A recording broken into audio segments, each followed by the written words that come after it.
Entonces damos la bienvenida al licenciado César Ricaurte. Él es director de Fundamedios. Vamos a hablar sobre la situación de los periodistas que se están enfrentando en el marco de este paro nacional. Pero antes, hagamos un breve análisis, César, al tiempo de darle la bienvenida, sobre lo que está sucediendo en el país, estrategias tanto del gobierno como de los dirigentes del paro. Leonidas Issa, dirigentes sindicales, señalan que no se puede dialogar con un gobierno que no ha mostrado flexibilidad ni consideración. Prácticamente cierran las puertas al diálogo. Leonidas Issa señala que la medida tiene el carácter de indefinido en forma previa.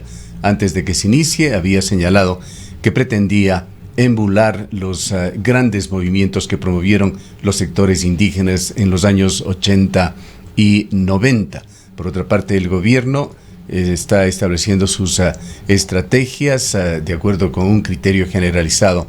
Cometió un error en el manejo de la situación de Leonidas Issa y el país está de alguna manera encendido por una parte en las calles y paralizado en buena medida, con problemas que se empiezan ya a sentir en las ciudades. Esa es la situación, por lo menos, de la ciudad de Cuenca. Quisiéramos conocer su visión sobre lo que está pasando. Buenos días, Gustavo. Buenos días a toda la audiencia. Y desde la perspectiva de Fundamedios como una organización de la sociedad civil que cree en los valores democráticos, en el respeto a los derechos humanos, lo primero que debemos hacer es eso, llamar a un diálogo, a deponer todas las acciones de violencia, ¿no es cierto?, tanto la violencia de los manifestantes como la posible violencia institucional, y que prime la cordura. Hasta el momento, de lo que vemos en el escenario del manejo de esta movilización social, ¿no es cierto?, lo que ha primado es justamente una visión de tratar de poner o de construir escenarios de fuerza, ¿no es cierto?, de demostrar que cada sector es más fuerte que el otro. Y en ese sentido creo que el país es el que sale perdiendo. No hay un manejo de diálogo, de un manejo político, y la política pasa básicamente por escenarios de diálogo. Está bien, cada sector ha demostrado su fortaleza, su fuerza, pero ¿cuál es el próximo paso? ¿No es cierto? Si esas demostraciones de fuerza no dan paso a un escenario de diálogo, de negociación, ¿no es cierto?, pues terminamos perdiendo todos.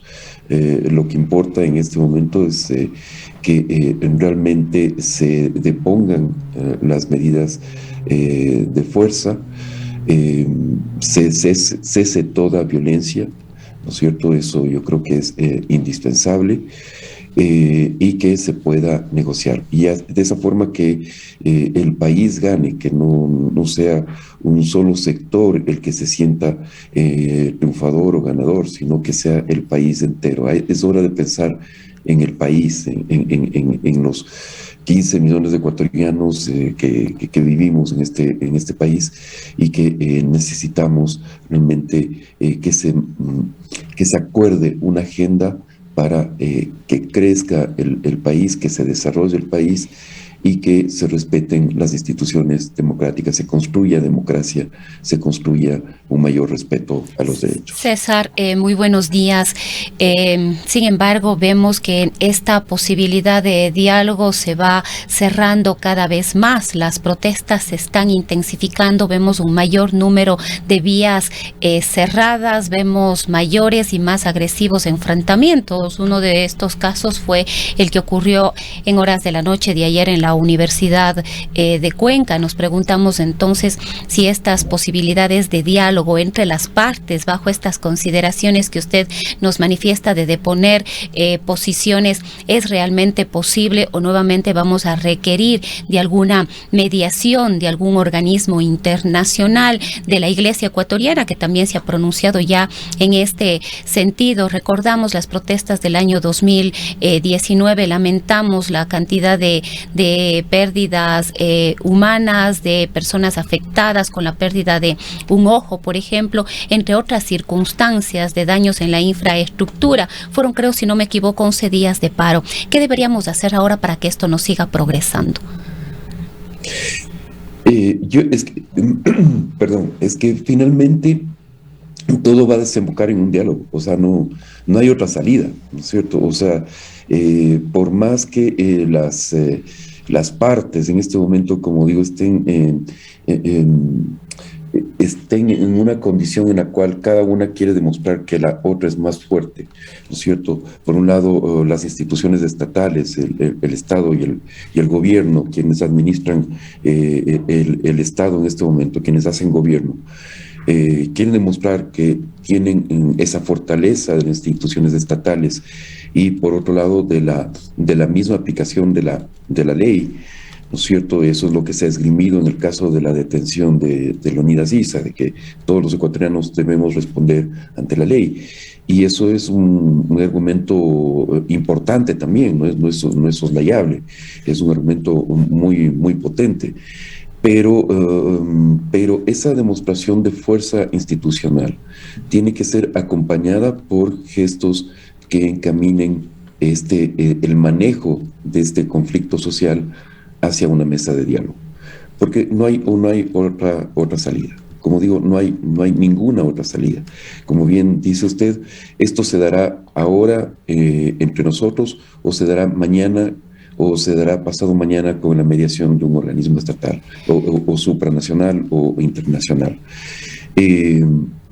Sería lamentable que los ecuatorianos no podamos sentarnos ante una mesa y necesitemos esas mediaciones internacionales, que siempre son bienvenidas, por supuesto, pero yo creo que sí sería importante dar ese paso, ¿no es cierto? Y por el otro lado, por supuesto, o sea, del lado de los movimientos sociales, que no es solamente el movimiento indígena, ojo, el movimiento indígena es uno de los actores, quizás el más fuerte, el más grande, ¿no es cierto? Pero finalmente hay otros actores que han confluido en este escenario de conflicto social.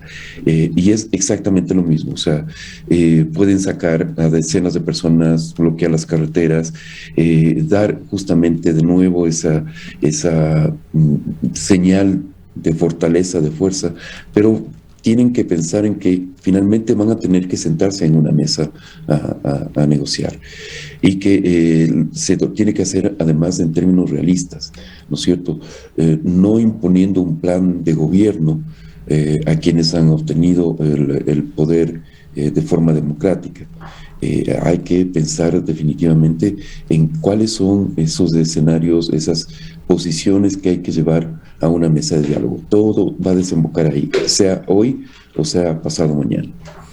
Así es, y estamos absolutamente de acuerdo en esto de que en Ecuador debemos buscar y debe primar una cultura de paz. Esto significa también respetar el derecho a la protesta, a la resistencia social, por supuesto sin extralimitaciones que la descalifiquen, como sucedió lamentablemente en octubre del 2019.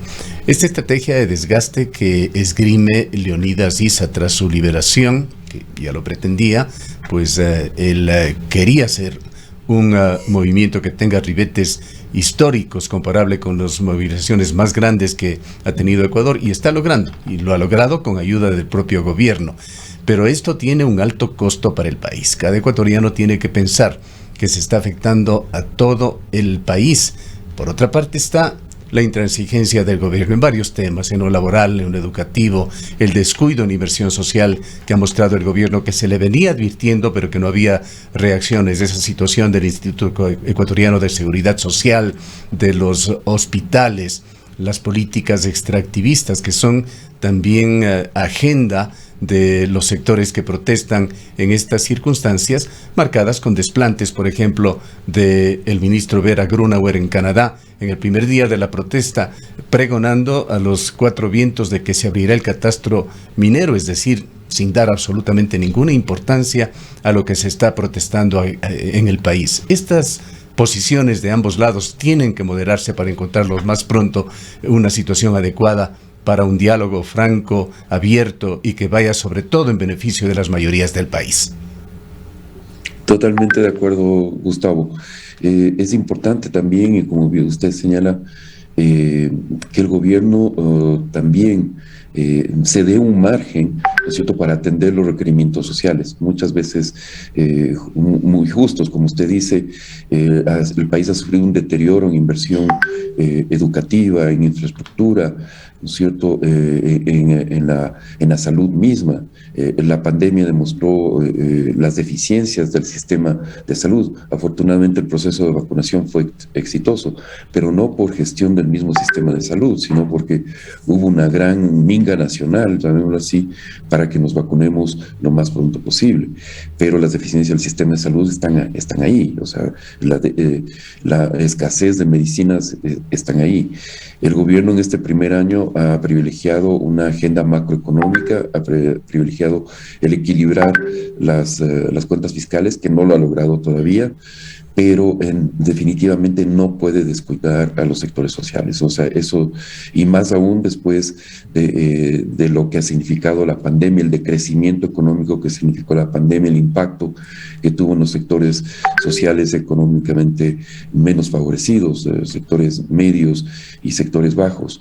El desempleo es uno de los quizás más acuciantes problemas nacionales, y no se han generado las condiciones de inversión privada o pública que reviertan esos procesos de desempleo. Al contrario, lo que se ha privilegiado en este primer año de gobierno es cómo el Estado recauda más, por ejemplo, a través de una reforma tributaria que ha sido observada incluso por los sectores productivos. Entonces, hay muchísimos puntos sobre los cuales se puede trabajar alrededor de una agenda nacional, y el tema extractivo, el tema minero debe entrar en esa conversación, no solamente tener esa visión que ha expresado el mismo presidente de la República, por ejemplo, de duplicar la producción petrolera a 1 millón de barriles diarios, ¿no es cierto? Probablemente los precios del petróleo en este momento acompañen esa visión tan, digamos, ambiciosa alrededor de la producción petrolera, pero eso en el mediano plazo es sostenible. Hay muchos analistas petroleros que señalan las dificultades estructurales que habría en el sector petrolero ecuatoriano para tener justamente ese grado de producción. Y no se diga, por supuesto, los factores medioambientales, ¿no? O sea, los factores de daño o de impacto en el medio ambiente pueden ser catastróficos. Así que creo que hay que poner muchos temas sobre la mesa, se puede dialogar sobre muchos temas, y es hora de, como digo, que estos gestos de fuerza que están sobre la mesa en este momento, ¿no es cierto?, tanto del gobierno como de los sectores sociales, den paso a un escenario ya de diálogo, de abrir un escenario de sentarse ante una mesa y comenzar a conversar sobre los temas importantes. Y como digo, no es solamente el movimiento indígena, ojo, yo creo que es necesario incorporar muchos sectores sociales en este proceso, en este esfuerzo de diálogo que debe iniciar el gobierno lo más urgentemente posible. César, sería interesante poder conocer la lectura que tiene usted sobre lo que fue la detención del líder indígena del presidente de la Confederación de Nacionalidades Indígenas del Ecuador, que es la organización más grande en este momento, mejor organizada en este momento del país, y que es la que ha convocado a este paro nacional. ¿Qué ha representado para este conflicto social que estamos viviendo la detención de Leonidas Issa?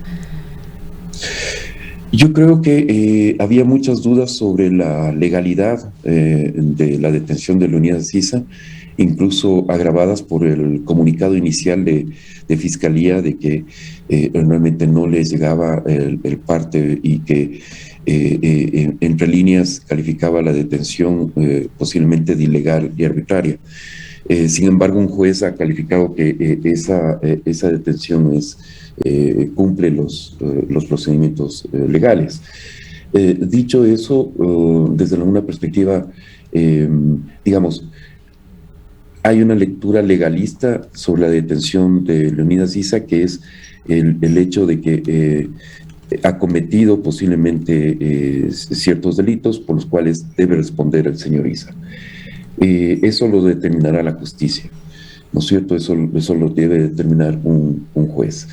Lo que considero que ha sido un error grave por parte del gobierno es que sea el mismo presidente de la República el que sale a anunciar la detención del señor Leonidas Issa, y con eso le da el más alto perfil político a esta detención. El gobierno mismo, el presidente de la República, le da ese alto perfil político y arroja dudas sobre justamente que se convierta más en un hecho político que legal, ¿no es cierto? Entonces, a partir de eso, por supuesto, aparece toda este discurso de victimización y de, digamos, una persecución política, más que la respuesta ante el cometimiento de un posible delito por parte del presidente de la CONAIE. Vayamos un poco a los incidentes, varios de ellos denunciados por Fundamedios. Y ante todo, nuestro saludo, nuestro enorme respeto a los reporteros, a los periodistas de la calle, a los que cubren los escenarios en donde se produce la noticia, con frecuencia en medio de incomprensión de las partes, de intolerancia, convertidos ocasionalmente los periodistas en chivos expiatorios. En pantalla tenemos estas escenas. La agresión a periodistas, en este caso de Cordillera, medio de comunicación, un pequeño medio de comunicación del centro norte del país, de Cotopaxi, escenas que son decidoras, que reflejan la situación del país. Ese enfrentamiento entre ecuatorianos, incomprensible. Un policía intentando agredir atrozmente a un periodista. Hablemos de esta faceta que, reiteramos, no es el tema simplemente quedarnos en los periodistas, que de alguna manera son notarios, testigos de lo que está pasando y comunicando al país. Son el reflejo de esa incomprensible violencia a lo que llevan estas situaciones. Sí, correcto, Gustavo. Realmente hemos tenido que lamentar por lo menos 14 periodistas afectados, ¿no es cierto?, agredidos en este escenario de conflicto social que se vive desde el día lunes. En este caso concreto sí vale la pena aclarar que la imagen o la persona que está siendo agredida no es exactamente el periodista, es un manifestante. Igual la agresión policial es absolutamente condenable, pero es justamente el camarógrafo del medio y después el periodista de este medio, Cordillera, quienes van a ser agredidos posteriormente. O sea, la agresión existió a los periodistas de Cordillera, pero no es la imagen que por aparece supuesto, la aclaración. Originalmente se lo presentó, vale la pena aclararlo, por supuesto. Ahora, el escenario de confrontación, como bien señala usted, Gustavo, hace que el periodista esté muchas veces en el medio de los enfrentamientos entre la fuerza pública y los manifestantes. Y lo que vemos es que no se respeta el trabajo periodístico, hay más bien una tendencia a estigmatizar el trabajo periodístico y sobre eso fundamentar las agresiones, ¿no es cierto? O sea, se califica a la prensa de vendida, corrupta, de que está a favor de una de las partes en conflicto, y a continuación viene pues justamente la agresión ya física sobre los periodistas. Es importante hacer un llamado a las autoridades en primer lugar, ¿no es cierto?, porque es el Estado, son las autoridades de gobierno las que deben garantizar, crear las condiciones de garantía del trabajo periodístico. Es urgente, hemos hablado durante meses con las autoridades de gobierno y autoridades y el mando policial para iniciar un proceso de capacitación, de formación de la policía en el respeto a la libertad de expresión, en sus obligaciones de proteger el trabajo periodístico y que cesen estas acciones de violencia de la fuerza pública. En las agresiones que ha reportado Fundamedios, por supuesto, la mayoría de las agresiones lamentablemente han sido obra de manifestantes, ¿no es cierto? por lo menos 8 de las 14 agresiones han sido atribuibles a manifestantes. Y hacemos también un llamado a la dirigencia de los movimientos sociales, especialmente a la dirigencia de la CONAIE, para que se instruya a sus bases de que se respete el trabajo periodístico, se respete y garantice el trabajo periodístico.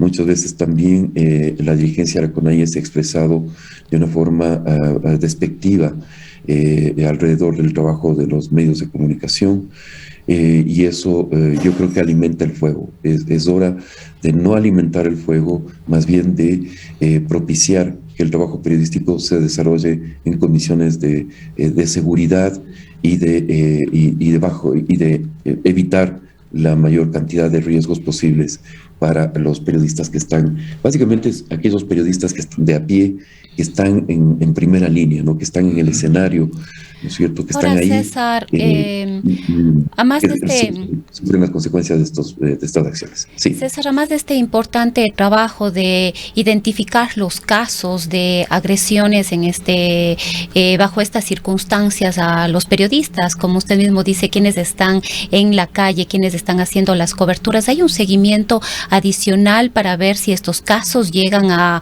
judicializarse o si es que hay algún sancionado? Nos ha preocupado muchísimo que pese a estas denuncias públicas, muchos de estos casos quedan prácticamente en la impunidad o nunca llegamos a saber si es que el policía fue sancionado, fue observado, fue llamado la atención o qué es lo que ocurre en estos casos. Así es, hay un alto grado de impunidad en las agresiones contra la prensa y eso lo hemos visto de forma histórica. En los 15 años que ha hecho monitoreo Fundamedios, hemos visto como prácticamente la totalidad de estas agresiones, el 99% de estas agresiones quedan en la impunidad absoluta. Perdón. En octubre del 2019, cuando se produjeron 182 agresiones contra la prensa en apenas 11 días de manifestaciones, nosotros presentamos la información recopilada de estas agresiones a Fiscalía y pedimos que se actúe. Solo se actuó en un caso, en el caso del periodista Freddy Paredes, y el intento de asesinato que tuvo, pero que finalmente la Fiscalía consideró que era básicamente una agresión y el agresor apenas tuvo una pena de 6 meses de cárcel, o sea, una pena ínfima alrededor de la gravedad del hecho que había protagonizado, ¿no es cierto? No se calificó nunca como una agresión, como un intento de asesinato, como fue realmente lo que vimos, incluso en imágenes que circularon en esos días. Esperamos que en este caso, por supuesto, las agresiones no queden en la impunidad, que si hay malos elementos de la fuerza pública que están actuando con estos grados de violencia, como los que se ven en esa escena, que como reitero, no es exactamente el momento de la agresión al periodista, de la agresión al equipo periodístico es un poquito después, pero vemos la forma tan violenta con la que se actúa.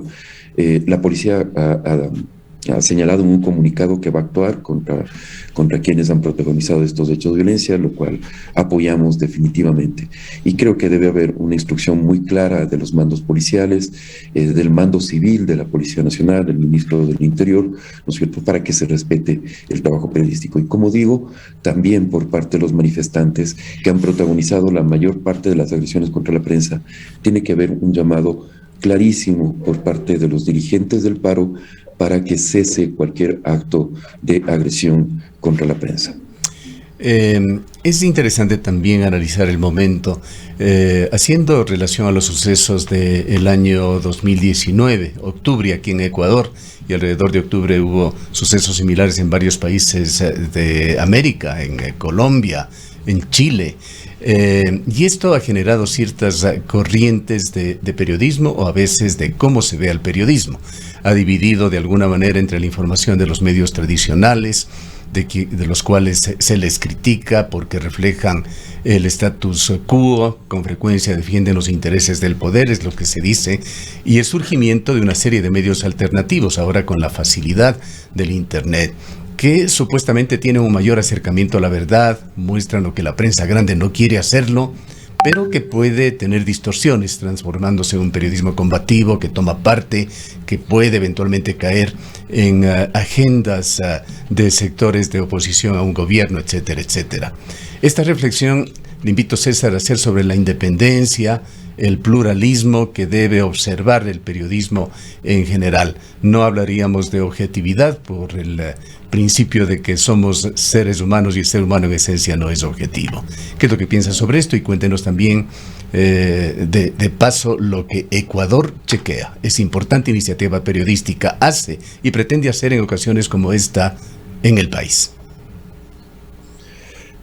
Sí, Gustavo, yo creo que en definitiva siempre, yo creo que hay que evitar que el periodismo sea presa de la polarización política, ¿no es cierto? Siempre hay la tentación en estos escenarios de confrontación y frente a doctrinas políticas, a movimientos políticos que hacen de la polarización su carta de lucha, su principal herramienta para llegar o tratar de conquistar el poder.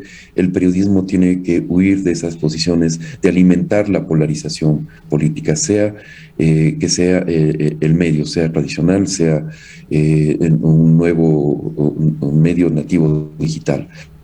En ese escenario yo creo que siempre el debate va a ser hacer un buen periodismo de hacer mal periodismo. Y hacer mal periodismo siempre va a ser tomar partido por algún sector político, hacer parte de la agenda periodística las posiciones de un cierto sector político. Si algo, el periodismo, también estoy de acuerdo con usted, de que ese escenario de objetividad tampoco es posible. El periodismo debe tomar partido, pero debe tomar partido a favor de la democracia, a favor de los derechos humanos, tiene que ser comprometido con los valores democráticos y con los derechos fundamentales de las personas. Y tiene que, no puede poner en la misma balanza, ¿no es cierto?, a las víctimas de violaciones de derechos humanos que los agresores y los victimarios y los protagonistas de estas violaciones de derechos humanos. Pero dicho eso, yo creo que el periodismo tiene que alejarse de la polarización. No creo que aquello que se llama periodismo militante sea una muestra de buen periodismo. El periodismo no puede ser, como digo, la caja de resonancia de doctrinas políticas determinadas. Tiene que estar al servicio de la comunidad y, como digo, ser comprometido con una causa de las instituciones democráticas y de los derechos humanos. Y eso, de ahí no se puede mover el periodismo. Tiene que ser al servicio de los ciudadanos y de causas como la democracia. Y en ese importantísimo aspecto lo otro es para mí un ejercicio de mal periodismo. El llamado periodismo militante no creo que sea un ejercicio periodístico. En ese otro aspecto importantísimo, y eso sí es un axioma que debe ser observado por todo tipo de periodismo, si es que podemos hablar de tipos de periodismo, es ese acercamiento permanente que tiene que buscar el periodismo a la verdad. ¿Cuál es el papel que Ecuador Chequea realiza en este sentido? Correcto, Gustavo, eso es, muchas veces se critica, ¿no es cierto?, de que esa noción de que el periodismo cuenta la verdad.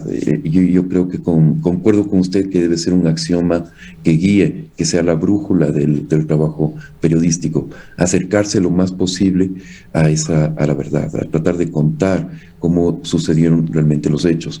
Y en ese escenario, iniciativas como Ecuador Chequea y la coalición Ecuador Verifica son importantísimas.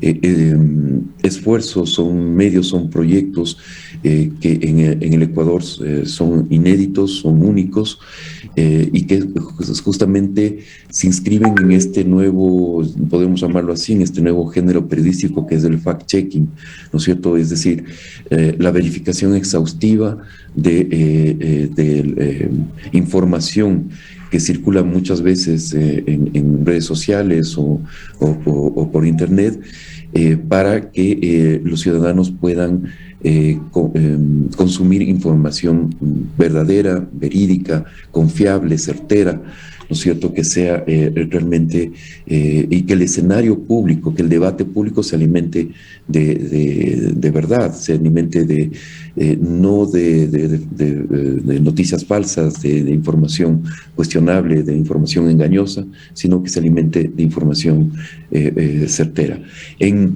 En escenarios como este de conflictividad social, lo que vemos es que la circulación de noticias engañosas, de contenidos engañosos, se multiplica, ¿no? O sea, esto lo vimos en octubre del 2019, todavía no lo hemos visto con tanta fuerza en estas manifestaciones, esperamos que no suceda, ¿no es cierto? Pero evidentemente la circulación de información o de contenidos engañosos en estos escenarios de conflictividad social se multiplica.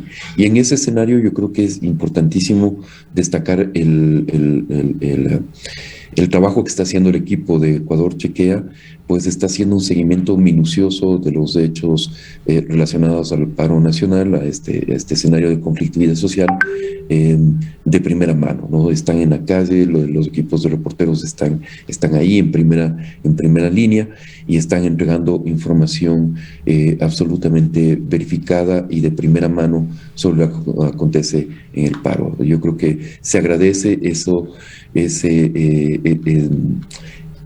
esfuerzo por entregar información de calidad a los ciudadanos. Bien, muchas gracias, César, por habernos acompañado en esta mañana, y quedemos con una reflexión final para los oyentes que nos escuchan en Cuenca y el país. Simplemente, Gustavo, reiterar ese llamado que hice al principio, de que es urgente deponer las acciones de fuerza, ¿no es cierto?, estas demostraciones de fuerza, y dar paso al diálogo. Estamos de alguna forma condenados, ¿no es cierto?, a dialogar. Esa es la democracia. No puede haber la imposición de agendas de ningún sector, y en la democracia se construye alrededor del diálogo. Así que yo creo que es importantísimo que se abran esos canales de diálogo, por más improbables que parezcan en este momento, pero va a darse, o sea, no hay otro escenario. Lo otro sería la confrontación perpetua, y eso no creo que es conveniente para ningún sector, y menos para el país en general. Bien. Muchas gracias al licenciado César Ricaurte. Él es el director de Fundamedios, organización que promueve y protege los derechos y la libertad de expresión y de la prensa.